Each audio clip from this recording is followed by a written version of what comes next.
ദൈവത്തെ പ്രിയമുള്ളവരെ, ദൈവത്തിന് ആവശ്യമുള്ളവരെ ദൈവ സമയമാകുമ്പോൾ പുറത്തിറക്കും. ദൈവത്തിന് മഹത്വം. നമ്മൾ ആദ്യമായിട്ട് കണ്ടത് യോശുവയുടെ പുസ്തകം അതിൻ്റെ 6-ാം അധ്യായത്തിന്റെ 23 വായിച്ചത്. ഒന്നുകൂടെ വായിച്ചു. അങ്ങനെ ഒറ്റുകാരായിരുന്ന യൗവനക്കാർ ചെന്ന് രാഹാബിനെയും അവളുടെ അപ്പനെയും അമ്മയെയും സഹോദരന്മാരെയും അവൾക്കുള്ള സകലത്തെയും പുറത്തു കൊണ്ടുവന്നു. രാഹാബിനെയും കുടുംബത്തെയും ആ വീടിനകത്ത് നിന്ന് പുറത്തു കൊണ്ടുവന്നു. ഇന്നലെ ചിന്തിച്ചത് കൊണ്ട് ആ ഭാഗത്തേക്ക് പോകുന്നില്ല. രക്ഷപ്പെടാൻ ഒരൊറ്റ മാർഗമാ, ഒരു ചുവപ്പ് ചരട്. ഉൽപ്പത്തി പുസ്തകം 1-ാം അധ്യായം മുതൽ വെളിപ്പാട് പുസ്തകം ഒടുവിലത്തെ അധ്യായം വരെ അത് പ്രത്യക്ഷമായിട്ടും പരോക്ഷമായിട്ടും വേദം പഠിക്കുന്നവർക്കറിയാം ഒരു ചുമപ്പ് ചരടുണ്ട്. അത് മറ്റാരുമല്ല, നസറയനാകുന്ന യേശു ക്രിസ്തു. അവിടുത്തെ പരിശുദ്ധ രക്തം അത് അടയാളമായി കിളിവാതിൽ കെട്ടിത്തൂക്കിയത് കൊണ്ട് അവളെ അവിടെ കുടുംബത്തെയും ദൈവം രക്ഷിച്ച് പുറത്തു കൊണ്ടുവന്നു. പുറത്ത് മാത്രമാണോ, എരിഹോ കോട്ട ഇടിഞ്ഞു കഴിഞ്ഞപ്പോൾ അവളെയും കുടുംബത്തെയും കൂടെ നേരെ കനാനിലോട്ട് കൊണ്ടുപോയി. വാക്യങ്ങളെല്ലാം എടുപ്പിക്കാൻ നേരമില്ല. യഹൂദയുടെ അവകാശത്തിലോട്ട് കൊണ്ട് കയറ്റി ബേത്ലഹേമിനോട് ചേർന്ന് പാർത്ത് നഗശോൻ തൻ്റെ മകൻ ശൽമോനെ കൊണ്ട് ഇവളെ വിവാഹം കഴിപ്പിച്ചു. ആ വാക്യം ഒന്ന് വായിച്ചു. 1:5 മത്തായി.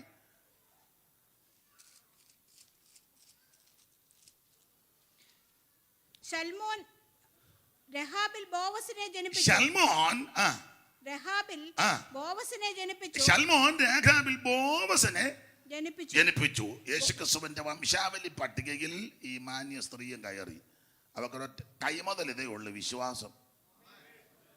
എബ്രായ ലേഖനം 11:31 അങ്ങനെ വായിക്കുന്നത്. വിശ്വാസത്താൽ 11:31 വായിച്ചു. വിശ്വാസത്താൽ രാഹാബ് എന്ന വേശ്യ, അപ്പോൾ വിശ്വാസത്താൽ ഇവൾ രക്ഷപ്പെട്ടത് വിശ്വാസത്താല. ആ രക്ഷ യേശു ക്രിസ്തുവിൽ കൂടി. ഇന്ന് രാത്രി നിനക്കും രക്ഷപ്പെടാൻ ഒരൊറ്റ മാർഗമേ ഉള്ളൂ, യേശു ക്രിസ്തുവിൽ കൂടി. അവിടുത്തെ പരിശുദ്ധ രക്തത്താൽ ഇന്ന് രാത്രി വിടുതലെടുക്കാം. അതുകൊണ്ട് ലോകരക്ഷകൻ പിറന്നത് ഈ വല്യമ്മച്ചിയുടെ വീട്ടിലാണ്. ദൈവത്തിന് സ്തോത്രം. ഒന്ന് ഏൽപ്പിച്ചു കൊടുക്കാമെങ്കിൽ ദൈവം നിന്നെ മാനിക്കും. അപ്പൊ അത് രക്ഷയെ കാണിക്കുക. പിന്നീട് നമ്മൾ അടുത്തത് ചിന്തിച്ചത് പെട്ടകത്തിൽ നിന്ന് പുറത്തിറക്കിയതാ. 8:19 മുതലല്ലേ വായിച്ചേ? 15 മുതൽ ദൈവം നോഹയോട് അരുളി ചെയ്തത്, നീയും നിന്റെ ഭാര്യയും പുത്രന്മാരും പുത്രന്മാരുടെ ഭാര്യമാരും പെട്ടകത്തിൽ നിന്ന് പുറത്തിറങ്ങുവിൻ. പിന്നെ പറവകളും മൃഗങ്ങളും നിലത്തിഴിയുന്ന ഇഴജാതിയുമായ സർവ്വജലത്തിൽ നിന്നും നിന്നോട് കൂടെ ഇരിക്കുന്ന സകല ജീവികളെയും പുറത്തു കൊണ്ടുവരിക. നോഹിന്റെ തനയരാം യാബെത്തും ശേമും ഗാമും പുറത്തിറങ്ങിയതാണ്. നോഹിന്റെ തനയരായ യാബെത്തും ശേമും ഗാമും മോഹനഗാത്രികളാം അവർ തൻ ഭാര്യമാരും. നോകിന്റെ പക്കിനിയും വീടിന് കാവൽ നിൽക്കടേ. എന്തുവാടേ നീ ഉറങ്ങുക? വീടിന് കാവൽ നിൽക്കും കുക്കുരം, പട്ടി. ഇന്നലെ ഞാൻ പറഞ്ഞു, പട്ടി പെട്ടകത്തിൽ കയറി പൈലിച്ചാൻ ഇതുവരെ. വീടിന് കാവൽ നിൽക്കും കുക്കുരം, മാർജരങ്ങൾ, ആടുമാടുകൾ, കന്നുകാലികൾ ഇത്യാദിയും, കാട്ടിലെ മൃഗങ്ങളാം കേസരി, ദന്താവളം, കാട്ടുപോത്തുക്കൾ, കരിമ്പുലിക്കോലവും, ശാർദൂലശീലമാം പുള്ളിപ്പുലിജാലവും, അർത്യമർത്യ രൂപികൾ, തുള്ളിയോടിടും പുള്ളിമാനുടെ മുള്ളം പന്നി, വള്ളിമേ കമ്പക്കളി നടത്തും കരിമന്തി. കരിമന്തി വരെ ഇതിനകത്ത് കയറി. അറിയാച്ചൻ ഇതുവരെ കയറിയിട്ടില്ല.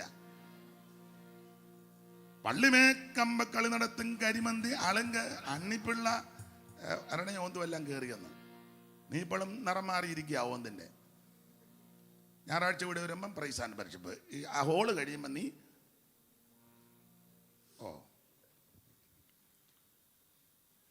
അളങ്ക്, അണ്ണിപ്പിള്ള, അരണ്യത്തിൽ ഒളിഞ്ഞു നടക്കുന്ന ജീവിക തത്തകൾ. തത്ത ഇതിനകത്ത് കയറി. റീത്ത കയറിയിട്ടില്ല ഇതുവരെ. തത്തകൾ, പലതരം ഞാറകൾ, കുളക്കോടി, നത്തോട്, പൊന്മാൻ, മരം കൊത്തിയും വേഴാമ്പലും ഇത്യാദി പക്ഷികളും ഇതര ജീവിവർഗവും ഒക്കെയും പോതത്തിൽ നിന്നിറങ്ങി ഭൂതലത്തെ, പോതം പെട്ടകം, സകല എണ്ണത്തെയും ദൈവം ഓർത്ത്. ഏതാണ്ട് 35,000-ൽ പരം വരുന്ന ജീവജന്തുക്കള് നിങ്ങൾ ശരിക്ക് നോക്കിയാൽ കാണാം. 35,000-ൽ പരം വരുന്ന ജീവജന്തുക്കളെ മുഴുവൻ മനുഷ്യവർഗത്തിൽ 8 പേരും. പത്രോസിന്റെ 1-ാം ലേഖനം 3:20 ഇത് സ്നാനത്തിന് മുൻകുറി. ഒന്ന് വായിച്ചോ. ആ പെട്ടകത്തിൽ അല്പജനം എന്ന് വെച്ചാൽ 8 പേര് വെള്ളത്തിൽ കൂടി രക്ഷ പ്രാപിച്ചു. അത് സ്നാനത്തിനൊരു മുൻകുറി. അങ്ങനെയെങ്കിൽ സകല മനുഷ്യനും രക്ഷിക്കപ്പെടണം. സകല മനുഷ്യനും വെള്ളത്തിൽ മുങ്ങി സ്നാനപ്പെടണം. ഇത് പെന്തിക്കോസുകാരുണ്ടാക്കിയ മാർഗമൊന്നുമല്ല. സർവജ്ഞനായ ദൈവം തമ്പുരാൻ ഇത് മുന്നമേ കുറിച്ചു വച്ചിരിക്കുന്ന വിഷയമാണ്. അത് വെള്ളത്തിൽ കൂടി രക്ഷപ്പെടാൻ ഒക്കുകയുള്ളൂ. അപ്പോൾ അവരെല്ലാം സ്നാനപ്പെട്ടു. സ്നാനം ജഡത്തിൻ്റെ അടുക്ക് കളയാനല്ല, ദൈവത്തോട് നല്ല മനസ്സാക്ഷിക്കുക, യേശുവിനോട് ചേരുവാൻ, യേശുവിനെ ധരിക്കുവാൻ, അവിടുത്തെ മരണ അടക്ക പുനരുത്ഥാനത്തോട് ഏകീഭവിക്കുന്നത് ആ സ്നാനം. ദൈവത്തിൻ്റെ നീതിയാ, ദൈവത്തിൻ്റെ കൽപ്പനയാ. ആകയാൽ ഇത് അക്ഷരം പ്രതി അനുസരിച്ച് ഒക്കൂ. ഇത് നാർക്ക് ഒഴിയാവതല്ല, ഇത് ദൈവത്തിൻ്റെ കൽപ്പനയാണ്. അപ്പോൾ ദൈവത്തിന് പ്രിയമുള്ളവരെ ദൈവം സമയത്ത് പുറത്തിറക്കും. അപ്പോൾ ഒന്ന്, രാഘവനെയും കുടുംബത്തെയും പുറത്തിറക്കി രക്ഷ. നോഹിയെയും കുടുംബത്തെയും ദൈവം പുറത്തിറക്കി, അത് സ്നാനം. ഇത് പെന്തിക്കോസ് ഉപദേശമായി പറയുന്നത്. 3 വായിച്ച് എല്ലാ ഭാഗവും വിവരിക്കാൻ നേരമില്ല. എസ്രായിയുടെ പുസ്തകം 1-ാം അധ്യായത്തിന്റെ 7-ാമത്തെ വാക്യം വായിച്ച്. എസ്രായിയുടെ പുസ്തകം 1:7. നെബൂഖദ്നേസർ യെരൂശലേമിൽ നിന്ന് കൊണ്ടുപോയ തന്റെ ദേവന്മാരുടെ ക്ഷേത്രത്തിൽ വെച്ചിരുന്ന യഹോവാലയം വക ഉപകരണങ്ങളും രാജാവ് പുറത്തേക്ക് എടുപ്പിച്ചു. മുഴുവൻ ഉപകരണവും പുറത്തെടുപ്പിച്ചു. തനിക്കുള്ളവയെ പുറത്തു കൊണ്ടുവരുന്ന ദൈവം. അത് എത്ര ഉപകരണം ഉണ്ടായിരുന്നു? താഴത്തെ വാക്ക് 5400. അവയുടെ എണ്ണമാവിത് പൊൻതാലം 30. അല്ല, അത് വായിച്ചാൽ പിന്നെ എല്ലാം കണക്ക് പറയാം. ടോട്ടൽ കണക്ക് താഴെയുണ്ട്. 5400 ആയിരുന്നു. 5400. അപ്പൊ 5400 പാത്രങ്ങളും മുഴുവൻ പുറത്തെടുപ്പിച്ചു. എന്റെ ഭാഷയെ പറഞ്ഞ ഒരു സ്പൂണ് പോലും മാക്കി വെച്ചില്ല. ഇന്ന് രാത്രി വചനത്തിൽ കൂടെ ദൂത് പറയുകയാ, ഈ UAE-ൽ ദൈവത്തിന് ആവശ്യമുള്ള സകല പാത്രത്തെയും ദൈവം പുറത്തിറക്കും. അത് ദൈവത്തിന്റെ പദ്ധതിയാ. ആരെവിടെ കൊണ്ടുവന്ന് ഒളിപ്പിച്ചു വെച്ചാലും മറച്ചു വെച്ചാലും, ഏത് അറക്കകത്ത് കൊണ്ട് പൂട്ടി വെച്ചാലും, ഏത് ക്ഷേത്രത്തിനകത്തെത്തിട്ട് പൂട്ടിയാലും, അഖിലാണ്ടങ്ങളുടെ ഉടയവനായ ദൈവത്തിന്റെ ടൈം ആകുമ്പോൾ ഒരു സ്പൂണ് പോലും ചേച്ചിക്കാതെ സകലത്തെ ദൈവം പുറത്തിറക്കുന്ന ദൈവമാണ്. ദൈവം വിശ്വസ്തൻ. നമുക്കറിയാം ഇത് അകത്ത് പോകാൻ കാര്യം എന്നാ? ജോടി ദൈവാലയത്തിൽ വെക്കേണ്ട പാത്രമെല്ലാം കൂടെ പിന്നെ ബാബേൽ ക്ഷേത്രത്തിനകത്ത് പോകാൻ കാര്യം? ഇത് ആലയത്തിലെ പാത്രമല്ലേ?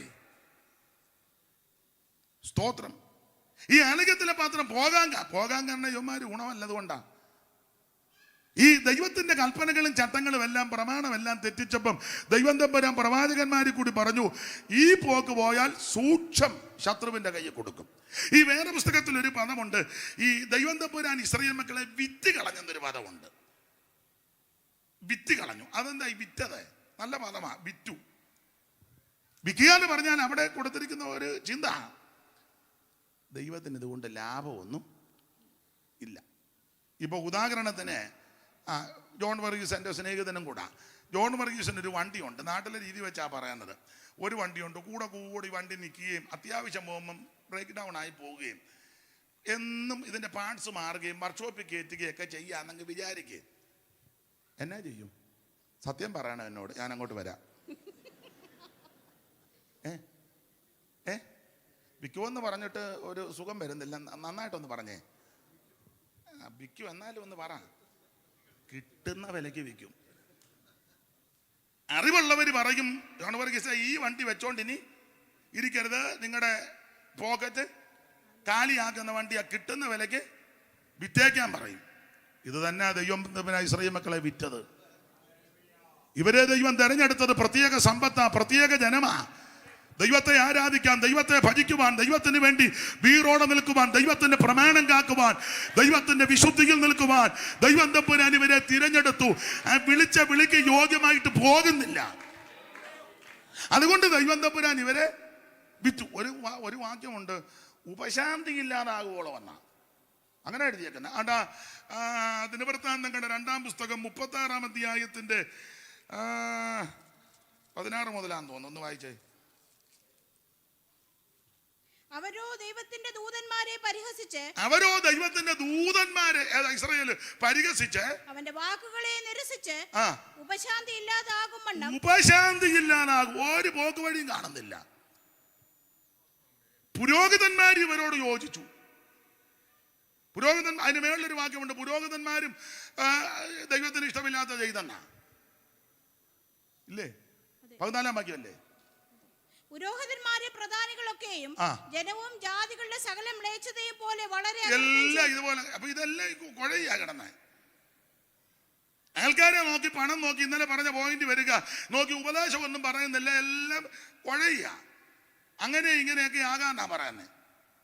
ഇപ്പൊ ഈ വേർപാടും ഒന്നും പറയാൻ താല്പര്യവുമില്ല, പറയുന്നവരോടും വലിയ താല്പര്യമൊന്നും ഇല്ല. ഇതൊക്കെ എന്നേക്കാൾ നന്നായിട്ട് പറയുന്നവരായി ഇവിടെ ഇരിക്കുന്നവർ. പിന്നെ ഇതുങ്ങളെല്ലാം ഈ പേടിച്ചിരിക്കുന്നത് പറഞ്ഞാൽ സഭയെല്ലാം ഭരിക്കുന്ന ഇപ്പം കമ്മിറ്റിക്കാരാ. ഞാൻ പറഞ്ഞോളാം, നിങ്ങൾ സമാധാനപ്പെടും, നിങ്ങൾ എനിക്ക് വേണ്ടി പ്രാർത്ഥിച്ചാൽ മതി. ഇതൊക്കെ പറയാനായി പരുവത്തിന് എന്നെ വിട്ടേക്കുന്നത്. സ്തോത്രം. ഉപദേശമൊന്നും പറയാനൊക്കത്തില്ല. വരുമ്പോഴേ പറയാം, പക്ഷേ 3 വർഷമായി ഇവിടുത്തെ കണക്ക്, അതുകൊണ്ട് കൂടുതലൊന്നും ഇതൊക്കെ അവിടെ ചെല്ലുമ്പോൾ കണക്ക് കൊടുക്കണം. ഉപശാന്തി ഇല്ലാതാകുവോളം. ഞാൻ ഈ ഇവര് പ്രമാണം വിട്ടതിനെ പറ്റി ഒത്തിരി പഠിച്ചു. 158 കൂട്ടം കാര്യമാണ് ഞാൻ നോട്ട് ചെയ്ത് വെച്ചേക്കുന്നത്. നമ്മൾ ഈ പെന്തിക്കോസുകാരാണെങ്കിലും എല്ലാം ഒന്നും വിട്ടിട്ടില്ലല്ലോ, വേർപാടില്ലെന്നേ. അതൊക്കെ പറഞ്ഞ ഓടക്കൊണ്ടാകുക. എനിക്കിതൊന്നും വിഷയമല്ല. സ്തോത്രം. ഇല്ല, ഒരാൾ പറഞ്ഞ പോലെ തൃശ്ശൂർ പൂരം കണ്ടവന് കമ്പിത്തിരി കത്തിച്ചാവല്ലോ. ദൈവത്തിന് മഹത്വം. ഉപശാന്തി ഇല്ലാതാകുവോളം ഇവര് ദൈവപ്രമാണം ലംഘിച്ചു. അവിടുന്ന് അയച്ച പ്രവാചകന്മാരെ ഇവര് ഉപദ്രവിച്ചു, ചിലരെ കൊന്നു. ഇങ്ങനെയൊക്കെ പോയപ്പോൾ ദൈവം കർക്കശമായി യെരമ്യാവ് മുഖാന്തരം പറഞ്ഞു, 70 വർഷം നിങ്ങൾ അടിമകളായി പാർക്കും. ഇങ്ങനെ ഇസ്രായേല് ആരാധനയില്ലാതെ, പുരോഹിതനില്ലാതെ, ഏബോദില്ലാതെ, പ്രവാചകനില്ലാതെ, പെരുന്നാളില്ലാതെ ഇവർ ദുഃഖിക്കേണ്ടി വരും. ഇവരെ പിടിച്ചോണ്ട് പോകും. ഈ വിധത്തിൽ പോയാൽ അനുസരിച്ചില്ല, മടങ്ങി വന്നില്ല. അതുകൊണ്ട് കൽദിയ രാജാവാകുന്ന നെബൂഖദ്നേസറിനെ ദൈവം ഇളക്കി. ദൈവം പറഞ്ഞു, നീ അങ്ങോട്ട് പോകാൻ പറഞ്ഞു. 606 എനിക്ക് തിയോളജി വലുതോ ചരിത്രമൊന്നും വലുതായിട്ട് അറിയാൻ മേല, അതുകൊണ്ടാണ്. സിംഹപ്രതാപിയാം ബാബിലോൺ രാജൻ സാമ്രാജ്യമൂർത്തി തൻ പൊൻചിരസയോൻ. സിംഹപ്രതാപിയ ബാബിലോൺ രാജൻ സാമ്രാജ്യമൂർത്തി തൻ പൊൻചിരസയോൻ.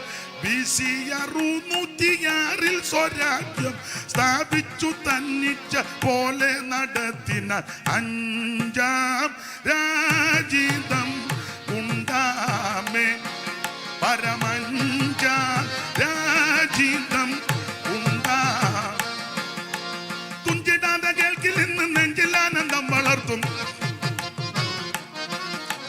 തുഞ്ചിടാതെ കേൾക്കിൽ നിന്ന് നെഞ്ചിലാനന്ദം വളർത്തും.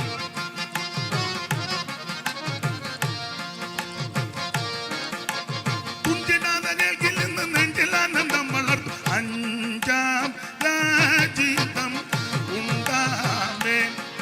പരമഞ്ചാം രാജിതം ഉണ്ടാമേ.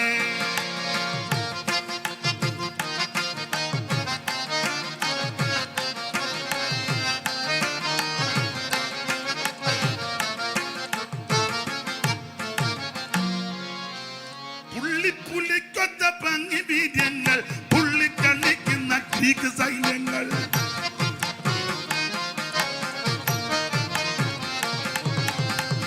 പുള്ളിക്കൊത്ത ഭംഗി വീര്യങ്ങൾ, പുള്ളിക്കളിക്കുന്ന ഗ്രീക്ക് സൈന്യങ്ങൾ.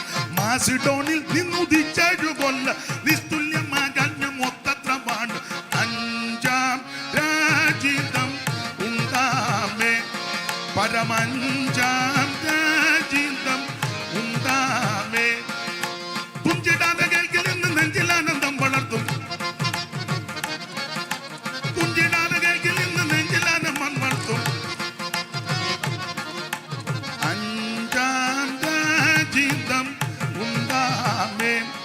പരമഞ്ചാം രാജിതം ഉണ്ടാവേ. അപ്പൊ ശ്രദ്ധിക്കുക, നെബൂഖദ്നേസറിനെ ദൈവം ബാബേലിൽ നിന്നിളക്കി. ഇവൻ യെരൂശലേം മണ്ണ് നിരോധിച്ച വാക്യങ്ങളെല്ലാം നിങ്ങൾക്ക് നല്ല തിട്ടമുള്ളത് കൊണ്ടല്ല എടുപ്പിക്കുന്നില്ല.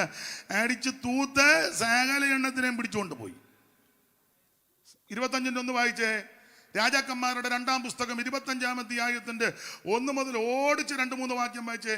അത് വായിച്ചേച്ചേ ഈ ഭാഗത്തേക്ക് വരാം പെട്ടെന്ന്. 25-ന്റെ 1 മുതല്. അവന്റെ വാഴ്ചയുടെ 9-ാം ആണ്ടിൽ, അവന്റെ വാഴ്ചയുടെ സിദെക്കീയാവിന്റെ കാര്യം വെക്കാൻ പറഞ്ഞിരിക്കുന്നത്. പിന്നോ അവന്റെ വാഴ്ചയുടെ 9-ാം ആണ്ടിൽ 10-ാം മാസം 10-ാം തീയതി ബാബേൽ രാജാവായ നെബൂഖദ്നേസർ തന്റെ സർവ്വസൈന്യവുമായി യെരൂശലേമിന്റെ നേരെ വന്ന് പാളയം ഇറങ്ങി. അതിന്റെ നേരെ ചുറ്റും വാടകോരി സിദെക്കീയാ രാജാവിന്റെ 11-ാം ആണ്ട് വരെ നഗരം നിരോധിക്കപ്പെട്ടു. എല്ലാ വാക്യങ്ങളും വായിച്ച സമയം കളയുന്നില്ല. അവൻ വന്ന് പിടിച്ച് വാടകോരി ദൈവാലയം ചുട്ട് മതിലെല്ലാം കൂടി ഇടിച്ച് പൊളിച്ച് മാത്രമാണോ സകല പാത്രം എടുത്തുകൊണ്ട് പോയി. 25-ന്റെ 13 വായിരേ. യഹോവയുടെ ആലയത്തിലെ താമ്രസ്തംഭങ്ങളും പീഠങ്ങളും പീഠങ്ങളും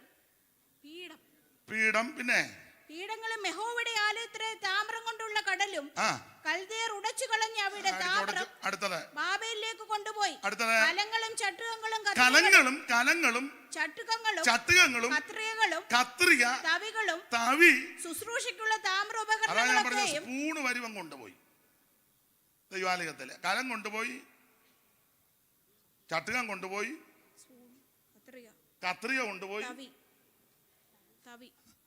അടിച്ച് തൂത്ത് കൊണ്ടുപോയി. അപ്പൊ ഈ തവി കലം വരെ കൊണ്ടുപോയി. ചിലരെ കൊണ്ടുപോയില്ല. ഈ ഷാജിന് പോലും വേണ്ടാത്ത ആൾക്കാരുണ്ട്. 24-ന്റെ 14 വായിച്ച്. ആരെയൊക്കെ കൊണ്ടുപോയി, ആരെയൊക്കെ കൊണ്ടുപോയില്ല. എല്ലാ യെരൂശലേമിലും എല്ലാ യെരൂശലേമിലെയും സകല പ്രഭുക്കന്മാരും പരാക്രമശാലികളുമായ 10,000 പേരെയും എല്ലാ ആചാര്യമാരെയും എല്ലാ കൊല്ലന്മാരെയും അവൻ ബദ്ധന്മാരായി കൊണ്ടുപോയി. അടുത്തത് ദേശത്ത് എളിയ ജനം മാത്രമല്ലാതെ ആരും ശേഷിച്ചിരുന്നില്ല. അതിനെയൊന്നും കൊണ്ടുപോയില്ല. ഷാജിന് മനസ്സിലായി ഇവനെ ഒന്നും കൊണ്ടുപോയിട്ടും കൈയടിക്കുകയല്ല, പാടുകയല്ല, പ്രാർത്ഥിക്കുകയല്ല, സ്തോത്രം പറയുകയല്ല, സ്തോത്ര കാഴ്ച ഇടുകയല്ല. ഒച്ചുവാനാന്ന് വന്നു കഴിഞ്ഞ ദിവസം പറഞ്ഞത് മേടിച്ചങ്ങോട്ട് കൊടുക്കുന്നുണ്ട്, പാത്രം ഇടുന്നില്ല, സഹായം ചെയ്യുന്നതാ.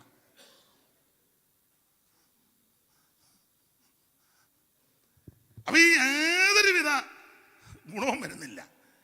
അതുകൊണ്ട് ഇവന്മാരെ കൊണ്ട് ദൈവത്തിനും പ്രയോജനമില്ല.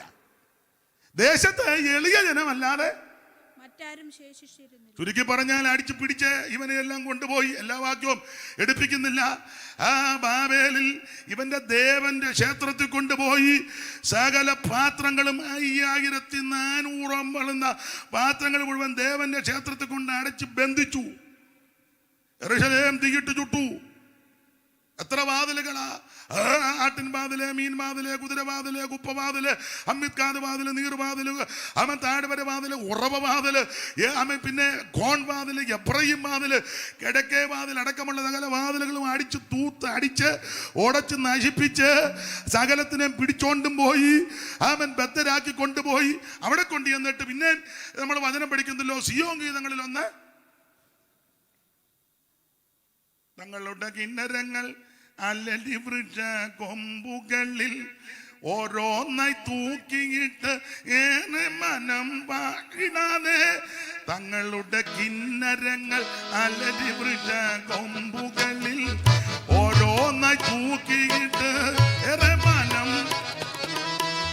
അങ്ങനെ ബദ്ധരാക്കി കൊണ്ടുപോയിരുന്നവ സിയോൻ ഗീതങ്ങളൊന്നു പാടും.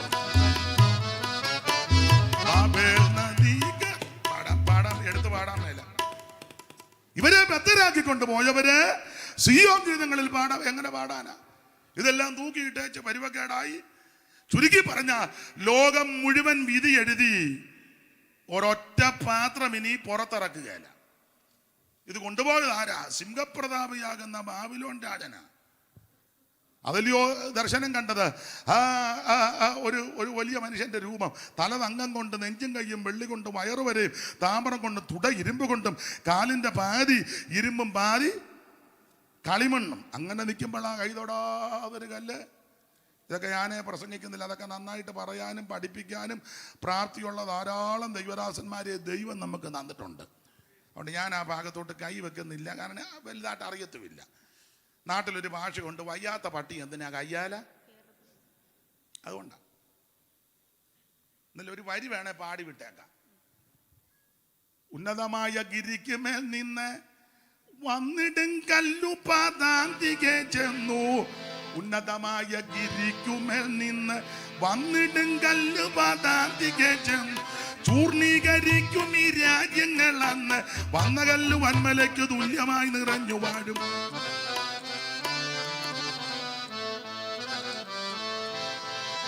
ഉന്നതമായ ഗിരിക്കുമേൽ നിന്ന് വന്നിട്ടും കല്ലു പാതാന്തികെ ചെന്നു. ഉന്നതമായ ഗിരിക്കുമേൽ നിന്ന് വന്നിട്ടും കല്ലു പാതാന്തികെ ചെന്നു. ചൂർണീകരിക്കും ഈ രാജ്യങ്ങൾ അന്ന് വന്ന കല്ലു വന്മലയ്ക്ക് തുല്യമായി നിറഞ്ഞു വാഴും. അഞ്ചാം രാജിതം ഉണ്ടാമേ വരവഞ്ച രാജിതം. അപ്പൊ ശ്രദ്ധിക്കുക, സകല ആൾക്കാരും വിധി കരുതി തലതങ്കം കൊണ്ട് ബാബിലോൺ സാമ്രാജ്യമാ. ബാബേൽ കോട്ടയെ പറ്റിയും ബാബേൽ ഗോപുരത്തെ പറ്റിയും ഒക്കെ നിങ്ങൾക്കറിയാം. വിശേഷിച്ച് ബാബിലോണിലെ തൂക്കുവനം, ചുറ്റും കിടങ്ങ്, അതൊക്കെ നന്നായിട്ട് പ്രസംഗിക്കുന്ന പഠിപ്പിക്കുന്നവരുണ്ട്. കിടങ്ങ് കുടിച്ചിട്ടെന്നും അതിനകത്ത് മുതലേ ചീങ്കണ്ണിയെ വളർത്തിയെന്നും ഏതാണ്ട് 100 വാതിലുകളോളം ഉണ്ടെന്നും അതിൽ ഒരു വാതില് ഒരു ദിവസം തുറക്കുമെന്നും അത് എല്ലാവർക്കും ഏത് വാതിലാ തുറക്കുന്നെന്ന് അറിയത്തില്ലെന്നും അത് രഹസ്യ അജണ്ടയാ. ചുരുക്കി പറഞ്ഞാൽ ഇങ്ങനെയൊക്കെ അതിൻ്റെ ക്രമീകരണം. ഈച്ച പോലും ഇതിനകത്ത് കയറുകയല്ല. അതിനകത്ത് കൊണ്ട് ദേവന്റെ ക്ഷേത്രത്തിൽ കൊണ്ട് പാത്രം വെച്ചിരിക്കുക. ആരെടുക്കും, ആര് കയറും, പടലി പോവുകയല്ലേ. അങ്ങനെ ഇരിക്കുമ്പം പ്രവാചകൻ ഇരമ്യാവ് 25:12, 29:7, ആമേ 2 36, 21, ദാനിയേൽ 9:2 ഒക്കെ ചേർത്ത് പഠിക്കുമ്പോൾ 70 വർഷം കഴിഞ്ഞ് ആമേ ഇവരെ മടക്കി വരുത്തുമെന്ന് പ്രവചനാത്മാവി പ്രവചിച്ചു. നമുക്ക് ആ ഭാഗമൊക്കെ അറിയാം. ഈ പ്രവചനത്തിന് നിവൃത്തി എന്നവണ്ണം നിവൃത്തിയാകാൻ ഒരു പരിപാടി ചെയ്തു. ബേൽശസ്സർ മകത്തുകളിൽ 1000 പേർക്ക് വലിയ വിരുന്നുവൊക്കെ ഒരുക്കി പാത്രത്തിനകത്ത് ഒഴിച്ചടിക്കുക. അത് അങ്ങനെ ക്രമീകരണമുണ്ട്. ഇവർക്ക് വിരുന്ന് 100 ചില്ലുവാനം ദിവസമൊക്കെയാണ് ഇവരുടെ വിരുന്നിൻ്റെ കണക്ക്. നമ്മളത് എസ്തേറിൻ്റെ പുസ്തകം വായിക്കുമ്പോൾ ആ കണക്കൊക്കെ കൊടുത്തിട്ടുണ്ട്. അവിടെ അയാൾ അർത്ഥകശേഷ ഒരു മര്യാദക്കാരനാണ്. അവൻ പറഞ്ഞ എല്ലാവരും ഒന്നും കുടിക്കണ്ട, അത് ആവശ്യമുള്ളവൻ കുടിച്ചാൽ മതി. പിന്നെ ഫ്ലൈറ്റിൽ പോകുമ്പം പിന്നെ അങ്ങനത്തെ വിശുദ്ധന്മാരും ഉണ്ട്. എന്നോടൊരു തമ്പി പറഞ്ഞ 2 അടിച്ചേച്ചാൽ ഒരു ഉണർവുണ്ടെന്ന് ആരാധനയ്ക്ക്. എന്നോട് പറഞ്ഞതാ തമ്പി, മജു ഉദ്ദേശിച്ച തമ്പി അല്ല. മജു എന്നല്ലേ ചോദിച്ചു, മറ്റേ തമ്പിയാണോ എന്ന്. അപ്പം ഇവന് വീഞ്ഞ് കുടിക്കാനായിട്ട് എസ്തേറിന്റെ പുസ്തകം 1-ാം അധ്യായത്തിന്റെ 7 മുതൽ ഒന്ന് വായിച്ചേ. അവിടെ അതിന്റെ കണക്ക് വിവിധ ആകൃതിയിലുള്ള പൊൻപാത്രങ്ങളിലായിരുന്നു അവർക്ക് കുടിപ്പാൻ കൊടുത്തത്. അങ്ങനെ പാത്രത്തിലാ കുടിക്കാൻ കൊടുത്തത്. പിന്നെ രാജവീഞ്ഞും രാജപദവിക്ക് ഒത്തവണ്ണം ധാരാളം ഉണ്ടായിരുന്നു. പിന്നെ എന്നാൽ രാജാവ് തന്റെ രാജധാനി വിചാരകന്മാരോട്, ഒരു മര്യാദയുള്ളവനാ, രാജധാനി വിചാരകന്മാരോട് ആരെയും നിർബന്ധിക്കരുത് കേട്ടോ. അത് ശരിയാണ്, നിർബന്ധിക്കരുത്.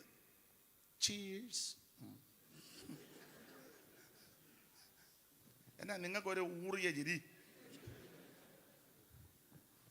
പണ്ടൊക്കെ അടിച്ചിട്ടുള്ളവരുണ്ട് രക്ഷിക്കപ്പെടുന്നതിന് മുമ്പ്. ആട്ടെ. അപ്പൊ രാജാവ് പറഞ്ഞ ആരെയും നിർബന്ധിക്കരുത്. പിന്നെ ഓരോരുത്തൻ താൻ തന്റെ മനസ്സുപോലെ ചെയ്തു കൊള്ളട്ടെ. അതൊക്കെ അവനവന്റെ പ്രതിഷ്ഠയും തീരുമാനം പോലെ ചെയ്തു കൊള്ളട്ടെ. ഇരമ്യാവ് 35 എടുക്കുന്നില്ല. രേഖാഭിഗർഗത്തിന്റെ മുമ്പിൽ കൊണ്ടുവന്ന് കുടത്തിനകത്ത് വീഞ്ഞും മദ്യവും കൂടെ നിറച്ച് ആവശ്യം പോലെ അടിച്ചോ പള്ളിക്കകത്ത് വെച്ചല്ലിയോടാ. അവർ പറഞ്ഞ് ഞങ്ങളുടെ അപ്പച്ചൻ പറഞ്ഞിട്ടുണ്ട്, നിങ്ങൾ എവിടെയെങ്കിലും ചെന്നാൽ നാടോടും വന്ന് നടുവേ കയറി ഓടരുത്. ഞങ്ങളുടെ അങ്ങനല്ലയോ എഴുതിയേക്കുന്നത്, വായിച്ചേ.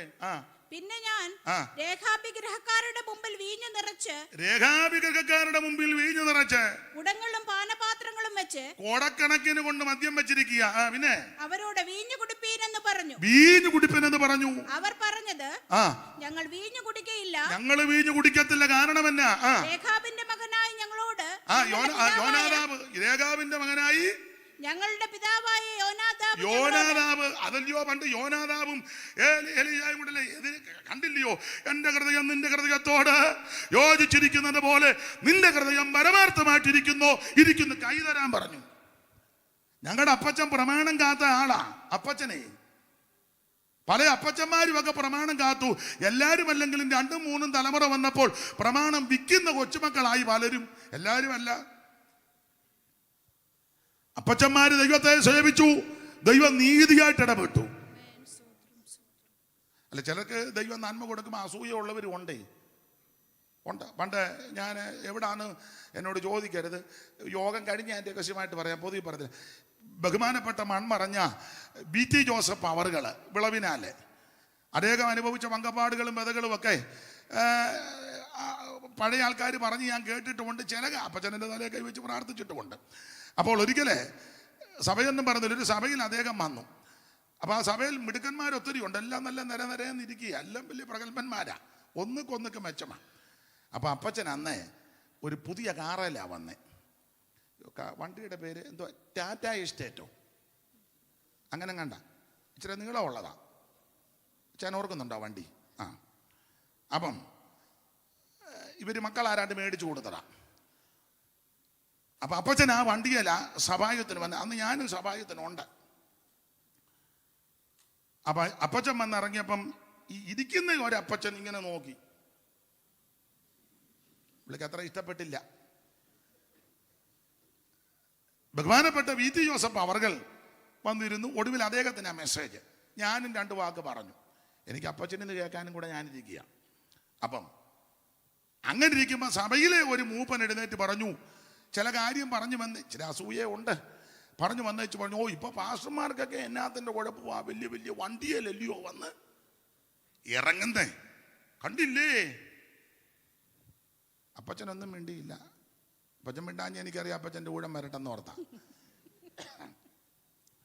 അവസാനം VT ജോസഫ് അവർകൾ എഴുന്നേറ്റ് ദൈവം നടത്തിയ വിധങ്ങളെല്ലാം കൂടെ പറഞ്ഞു വന്ന കൂട്ടത്തിൽ പറഞ്ഞു, ദൈവം ഇതുവരെ സൂക്ഷിച്ചു നടത്തി. ഞാൻ ഈ മാർഗത്തിൽ വന്ന് എന്നെ ഉപദ്രവിച്ചു, ഒത്തിരി പങ്കപ്പാടുകളേറ്റു, പട്ടിണി കിടന്നു, ഒത്തിരി നടന്നു. ഞാൻ പത്തനംതിട്ടയിൽ നിന്ന് നടന്ന് 6 ചെന്ന് ബൈബിൾ ക്ലാസ് നടത്തി. പത്തനംതിട്ടയിൽ നിന്ന് നടന്ന് കൊട്ടാരക്കര വഴി പോയി കിളിമാനൂരൊക്കെ കൂടി 6 പണ്ട് കൊച്ചുകുഞ്ഞ് സന്യാസിയുള്ള സ്ഥലം കൂടാരപ്പള്ളി. അവിടെ ഞാൻ 3-4 ദിവസം കൊണ്ടാണ് നടന്ന് ചെന്ന് പൈപ്പിലെ വെള്ളമൊക്കെ കുടിച്ച്, വണ്ടിക്കൂലിയൊന്നുമില്ല. അങ്ങനെയൊക്കെ അവിടെ നടന്ന് ചെന്ന് സമാഗമന കൂടാരത്തിൻ്റെ ക്ലാസ് എടുത്തു 15 ദിവസം. അവിടെയും ബുദ്ധിമുട്ടുമൊക്കെ ചില സ്വോത്രകാഴ്ച കിട്ടി, അത് ചിലർക്കൊക്കെ കൊടുത്തു.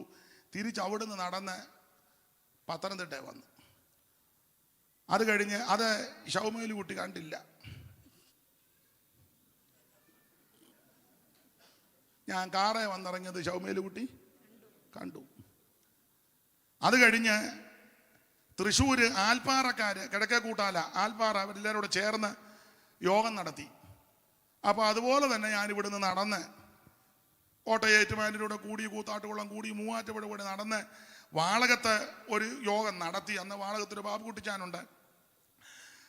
നെല്ലാട് എടപ്പാറക്കാർ EVU അവരുടെ വീടിനോട് ബന്ധപ്പെട്ട് യോഗം നടത്തി. പിന്നെ അവിടുന്ന് നടന്ന് അങ്ങ് തൃശ്ശൂർ കഴിഞ്ഞ് മുടിക്കോടും മുല്ലക്കരയും മുടിക്കോടും ഒക്കെ കഴിഞ്ഞ് കിഴക്കേക്കൂട്ടാല ചെന്ന് ആൽപ്പാറയല്ല യോഗം നടത്തി. പോയി നടത്തിയത്. തിരിച്ചവിടുന്ന് ഇങ്ങോട്ടും നടന്നു വന്നു. അതും ഷൗമേലി കുട്ടി കണ്ടില്ല. ഷൗമേലി കുട്ടിക്ക് ആവശ്യമുള്ളതായി. അപ്പൊ ഞാന് കാറേ വന്നിറങ്ങിയതെല്ലാരും കണ്ടു. അപ്പോൾ പിതാക്കന്മാര് ദൈവത്തെ സേവിച്ചതിന്റെ ദൈവനീതിയോടെ പ്രവർത്തിച്ചിട്ടുണ്ട്. അത് ഇന്നും പ്രവർത്തിക്കുവാൻ ദൈവം വിശ്വസ്തനാ. ദൈവമാർക്കും കടക്കാരനല്ല. എബ്രായ ലേഖനത്തിൽ വായിക്കുന്നത് വിശുദ്ധന്മാരെ ശുശ്രൂഷിച്ചതിനാലും ശുശ്രൂഷിക്കുന്നതിനാലും തന്റെ നാമത്തോട് കാണിച്ച സ്നേഹം മറന്നു കളയുവാൻ നമ്മുടെ ദൈവം അനീതിയുള്ള ദൈവമല്ല. നിന്റെയും നിന്റെ തലമുറയെയും ആദരിക്കുന്ന മാനിക്കുന്ന ഒരു ദൈവമുണ്ട്. അപ്പൊ ചുരുക്കി പറഞ്ഞ ആ ഭാഗത്തേക്ക് ഓടി വരാം. കർത്താവിന് മഹത്വം. ഇവര് ഈ ബേൽശസ്സർ മഹത്വക്കളി 1000 പേർക്ക് സമയം പോകുന്നുണ്ട് വിരുന്നൊരുക്കി. അപ്പോൾ ആയുസിൽ ആരും ചിന്തിച്ചില്ല ഈ പാത്രങ്ങൾ പുറത്തിറക്കുമെന്ന്. ചുരുക്കി പറഞ്ഞാൽ ഇത്ര ബന്ധവുസായി പണിത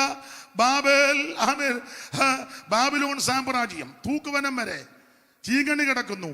പടയാളികൾ ധാരാളം. ഏതാണ്ട് ഇതിനെപ്പറ്റി പഠിച്ചിട്ടുള്ളവർ പറയുന്നത് 100 വാതിലുകളുണ്ട്. മെയിൻ ഗേറ്റ് 4 എണ്ണം. അതിൽ ഒരു വാതിലാ തുറക്കുന്നത്. അത് ഏത് വാതിലാന്ന് ആർക്കും അറിയത്തില്ല. അത് അവർ തന്നെ തുറക്കുക. ആനയെ കൊണ്ടൊക്കെ പിടിച്ചടപ്പിക്കുന്നതൊക്കെ അത്രയ്ക്ക് ബലവത്താ. ചുരുക്കി പറഞ്ഞ് അതിനകത്ത് കൊണ്ടുവന്ന ഈ 5400 പാത്രം കൊണ്ടുവന്ന് ദേവന്റെ ക്ഷേത്രത്തിൽ വെച്ചിരിക്കുന്നത്.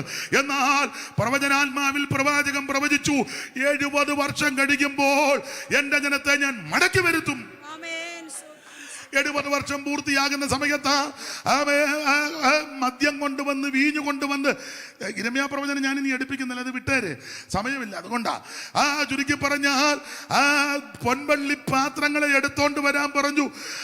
ദേവന്റെ ക്ഷേത്രത്തിനകത്തിരുന്ന പാത്രമെല്ലാം കൂടെ എടുത്തോണ്ട് വന്ന് ജീവനില്ലാത്തതിനെ ആരാധിച്ചും ജീവനില്ലാത്തതിനെ സ്തുതിച്ചും ഈ പാത്രത്തിനകത്ത് മദ്യവും വീഞ്ഞുമൊക്കെ ഒഴിച്ച് കുടിച്ച് അടിച്ച് പെരുത്ത് ചുരുക്കി പറഞ്ഞ ഇവനെല്ലാം വെളിവില്ലാതായി. എൻ്റെ ഭാഷ പറയാം, വെളിവില്ലാതെ വന്നപ്പം സാധാരണ രാവിലെ ഈ ഒരു വാതിൽ തുറന്നേച്ച് സന്ധ്യ ആകുമ്പോൾ അടയ്ക്കണം. ഇത് 1000 പേർക്ക് വിരുന്നൊരുക്കി കഴിഞ്ഞ് വാതിലടയ്ക്കാനല്ല, ഇതകത്തോട്ട് ചെന്ന് കഴിയുമ്പം വല്ല ബോധവും. ആർക്ക് കഷ്ടം, ആർക്ക് കലടം, ആർക്ക് ആവലാതി, ആർക്ക് ഇവനെല്ലാം കൂടെ അടിച്ചു വരുത്തിയപ്പം എൻ്റെ ഭാവനയാകട്ടോ. രാജാവ് ചോദിച്ചു, എടേ വാതിലടച്ചു വന്ന് ഉടനെ അടിച്ച് പ്രജ പറയാ, അളിയ അതൊക്കെ അടച്ചളിയാന്ന്. ഇതകത്ത് ചെന്നപ്പോൾ രാജാവ് ആരാ അളിയൻ ആരാണെന്നും മറ്റേത് ഇവൻ രാജാവിൻ്റെ മുന്നിൽ തിരുമേനി എന്ന് പറഞ്ഞ് നിന്നവനാ. ഇതകത്തോട്ട് ചെന്ന പറഞ്ഞ് അളിയ അടച്ചളിയാന്ന്, അളിയന് ഒന്നുകൂടെ തരട്ടെ എന്ന്. ചുരുക്കി പറഞ്ഞ ഇവനെല്ലാം അടിച്ച് കിറുങ്ങി ഇടപാട് ഇണുക്ക് തെറ്റി നിന്നപ്പോൾ ദൈവം തമ്പുരാൻ, ദൈവത്തിന് സ്തോത്രം, ശത്രു സൈന്യത്തെ അകത്തോട്ട് കയറ്റിവിട്ട് കേറി ഇങ്ങോട്ട് വന്നേച്ച് യെശയ്യാ പ്രവചനം 44 ഒടുവിലുണ്ട്. കോരേശന്റെ ഇടയൻ, അവന് വേണ്ടി വാതിൽ ഞാൻ തുറക്കാൻ പോവുക. 45 1 വായിച്ചേ. 45 1. യഹോവ തന്റെ അഭിഷിക്തനായ കോരേശിനോട് ഇപ്രകാരം അരുളിച്ചെയ്യുന്നു, അവന് ജാതികളെ കീഴടക്കി ബാബേൽ രാജാക്കന്മാര് കീഴടക്കാം. ജാതികളെ കീഴടക്കി രാജാക്കന്മാരുടെ അരക്കച്ചകളെ അടിച്ച് കതകുകൾ അവന് തുറക്കേണ്ടതിനും കതകുകൾ 100 വാതിലോളം കൊണ്ട് മുഴുവൻ തുറന്നിട്ടിരിക്കുക. ഇത് ദൈവം ചെയ്തതാ. കതകുകൾ അവന് വേണ്ടി തുറന്ന. പിന്നെ വാതിലുകൾ അടയാതിരിക്കേണ്ടതിന് അന്ന് രാത്രി അടച്ചില്ലെന്ന് വാതില്. ഇത് ദൈവത്തിന്റെ പദ്ധതിയാ. ഒറ്റ വാതിൽ അടച്ചില്ല, ഒരു വാതിലും അടച്ചില്ല, സകലത തുറന്നു കിടക്കുക.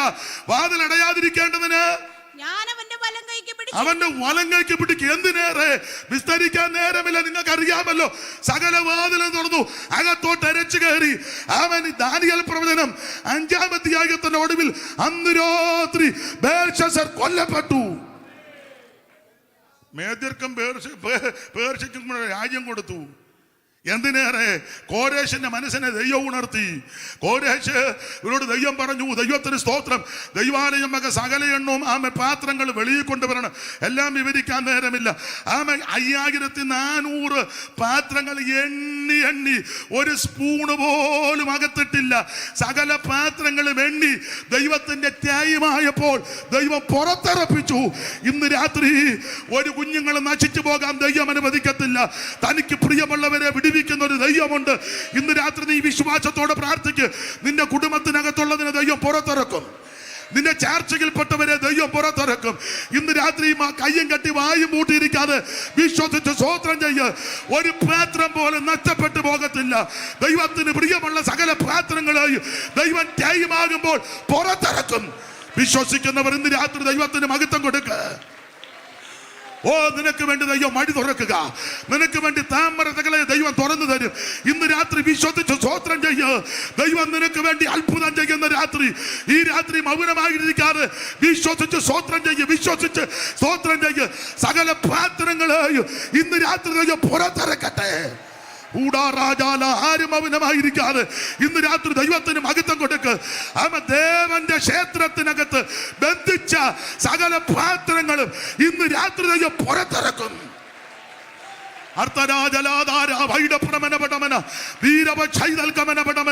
ഇന്ന് രാത്രി ഒരു അറ്റം മുതൽ ഒരു അറ്റം വരെ ദൈവശക്തി വ്യാപരിക്കട്ടെ. ഇന്ന് രാത്രി ദൈവം നിങ്ങൾക്ക് വേണ്ടി അത്ഭുതം. തനിക്കുള്ളവയെ പുറത്തു കൊണ്ടുവരുന്ന ദൈവം, തനിക്കുള്ളവയെ പുറത്തു കൊണ്ടുവരുന്ന ദൈവം ഇന്ന് രാത്രി ദൈവം ചിലതിനെ പുറത്തിറക്കട്ടെ. ഈ രാത്രി ദൈവം ചിലതിനെ വെളിയിൽ കൊണ്ടുവരട്ടെ. ദൈവം വിശുദ്ധീകരിച്ച പാത്രങ്ങൾ ഇന്ന് രാത്രി പുറത്തിറക്കട്ടെ. ഓ ദൈവത്തിന് മഹത്വം, ദൈവത്തിന് മഹത്വം, ദൈവത്തിന് മഹത്വം, ദൈവത്തിന് മഹത്വം, ദൈവത്തിന് മഹത്വം, ദൈവത്തിന് മഹത്വം, ദൈവത്തിന് മഹത്വം.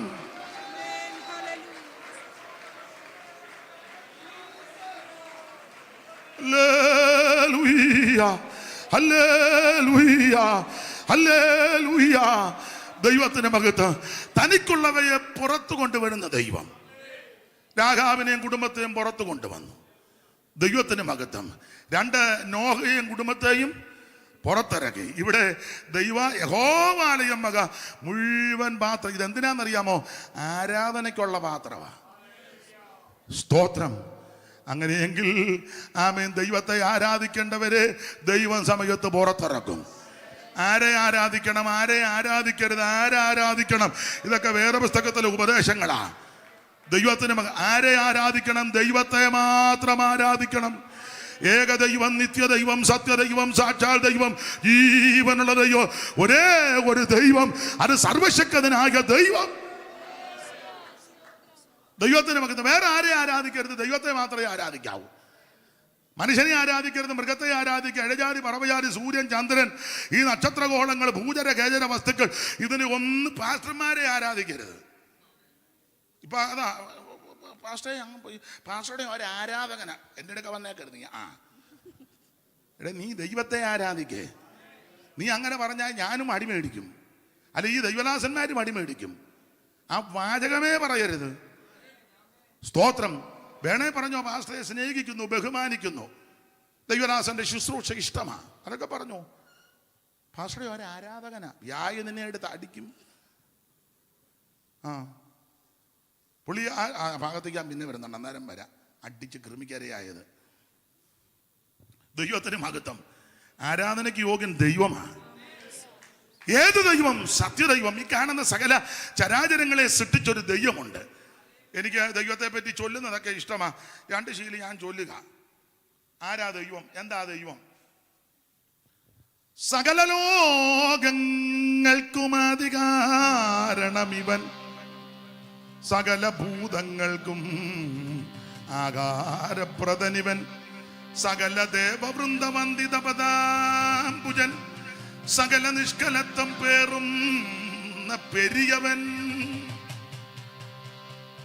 യാതൊരു കാലത്തെയാണ് അതിയായി നിർദ്ദേശിപ്പ നിന്നെ ആയതിന്നറുതിയില്ലാതുള്ള യുഗം മുൻപും വീതരൂപനായി വിമലാപനായി നിന്ന മഹാനീതി നീരതിക ഞാൻ ആദരാൽ വന്നിക്കുന്നേ.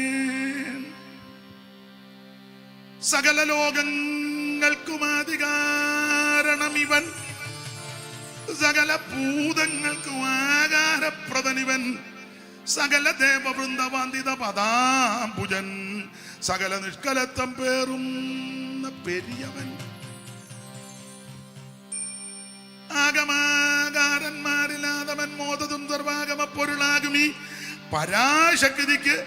ഇനി തിയോളജിക്കാർക്ക് അറിയാം, ഏലൊന്നോരപ്രിയമാം നാമമോദിയത് മൂലവസ്തുവാനാഥൻ ഉപദേശിച്ചതല്ലോ.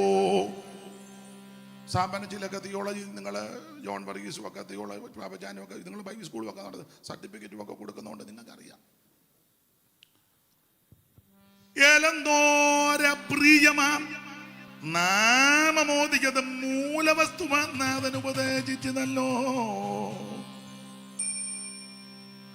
ഇലോകി ശബ്ദായിയു യലോകി അഡോണായി വിലോപമെന്യേ യാഗ്വേ യഹോവ യാഗെന്നല്ല മോശീയ ഗ്രന്ഥങ്ങളിൽ പറഞ്ഞിട്ടുള്ള നാമം ഈശനാൽ പ്രകാശിതമെന്നേ വേണ്ടൂ. ഗൂഢവിഗ്രഹനായിട്ടെങ്കിലും മർദ്ദിക്കലും ഗൂഢസ്ഥൻ നിജാശകനാത്മാവെന്ന് വരണ്ടും കാലാനുസാരം പ്രകടീകരിച്ചിടും പുഷ്പകാലത്ത് കളകണ്ഠങ്ങളെ ഊചിതം പോലെ അല്ലാകിൽ അതീശനെ മാനുഷരറിയെന്നാൽ ഇവൻ അകാരസ്ഥിതനല്ലോ. പ്രപഞ്ചത്തിന്റെ മൂലഗന്ധത്തെ കണ്ടെത്തുവാൻ പ്രപഞ്ചവാസികൾക്ക് കഴിവില്ലായിക മൂലം ഇപ്പോഴും തപ്പി കിടക്കുക. ആരുണ്ടാക്കിയതാന്ന്? എടാ പൊട്ടാ, ദൈവം നിർമ്മിച്ചതാ. പ്രപഞ്ചത്തിന്റെ മൂലഗന്ധത്തെ കണ്ടെത്തുവാൻ പ്രപഞ്ചവാസികൾക്ക് കഴിവില്ലായ മുകുലം സിയമം മകത്വത്വ ബോധനം നടത്തുവാൻ ഈ ഉലകെങ്കിൽ ദൈവം അയപൂ നിജാത്മാനം. എല്ലാം ചൊല്ലാൻ നേരമില്ല. കാശിന് കൊള്ളാതുള്ള കരത്തിൻതാടികല്ലാൽ നാസറായൊരു ശിംശോൻ 1000 ബലിസ്തരെ കാശിനി തന്നിൽ കൊന്നു വീഴ്ത്തുവാൻ കഴിഞ്ഞെങ്കിൽ ഈശനെ നിനക്കെന്നാ ദുശകമെന്തെന്നുള്ളൂ. സപ്തവർണ്ണങ്ങളുടെ മിശ്രണമായുള്ള ഒരു സപ്തസപ്തീകിരണങ്ങൾ കാർമേഘവും ചിത്രവർണ്ണോജ്വലമാൻ ചാപമായി മഴവില്ലേ ചിത്രവർണ്ണോജ്വലമാൻ ചാപമായി തീരുമെങ്കിൽ ഉത്തമാ നിൻ ദീപ്തിയാൽ എൻ ബുദ്ധി ശോഭിക്കില്ലേ. നമസ്തേ ദേവദേവ, നമസ്തേ വിശ്വവന്ധ്യ, നമസ്തേ ദേവദേവ, നമസ്തേ നദജന പാലന പാരായണ. മോശയിന്നാവനെ നീ പ്രവർത്തിക്ഷമമാക്കി സ്വാശയം കഴുതയെ കൊണ്ട് നീ പറയിച്ചു. ദാശരെ പ്രഭാഷണ പടുക്കളാക്കി തീർത്തു. മോശമായി ഒന്നുമില്ല നിന്നുടെ കരം ചേർന്നാൽ. ഇന്ന് ഇത്രയും കേട്ടാൽ മതി. ദൈവത്തെ പറ്റി ഒന്ന് വിസ്തരിച്ചെന്നേ ഉള്ളൂ. അതാ ദൈവം. പണ്ട് ഞാൻ ചൊല്ലിയപ്പോൾ ഒരു തള്ള പറഞ്ഞു ബന്ധനങ്ങളായതല്ല എന്ന് പറഞ്ഞു. ഈ ഹിന്ദുമാർഗത്തിൽ നിന്നെങ്ങാണ്ട് വന്നതല്ലേ. അതാ അതിൻ്റെ പോരുകൾ ഇനി അഴിയാൻ. അള്ളക്ക് വെളിവില്ലാത്ത ഞാൻ എടുക്കാൻ അള്ള ഇരുന്നങ്ങ് അഴുകിയ. ഇത് സർവജ്ഞനായ ദൈവം. അപ്പൊ ശ്രദ്ധിക്കുക, ആരെ ആരാധിക്കണം? സത്യദൈവത്തെ ആരാധിക്കണം. ആരെ ആരാധിക്കരുത്? വേറെ ആരെ ആരാധിക്കരുത്. ആരായി ആരാധിക്കേണ്ടത്? എല്ലാരും കയറി ആരാധിക്കരുതേ. എല്ലായിടത്തും അങ്ങ് പ്രൈസ് ആൻഡ് വർഷിപ്പാ. ഞാനതിന് എതിരല്ല, പക്ഷെ വ്യവസ്ഥയുണ്ട്. എടാ, പാട്ട് പാടാൻ നിൽക്കുന്നവനെല്ലാം അഭിഷേകം പ്രാപിച്ചവനായിരിക്കണം. ഇതെല്ലാവരും ആത്മാവിലാകുമ്പം അവൻ കുറുക്കം നോക്കുമ്പോൾ നോക്കുക പമ്മി. ഞാൻ കണ്ടവിട്ടിരുന്നോണ്ട് പിന്നെ ഒക്കെ ഞാൻ കണ്ടേച്ചാ. ഇന്ന് ഞാനും രണ്ട് കരുതിയാ നിൽക്കുന്നത്.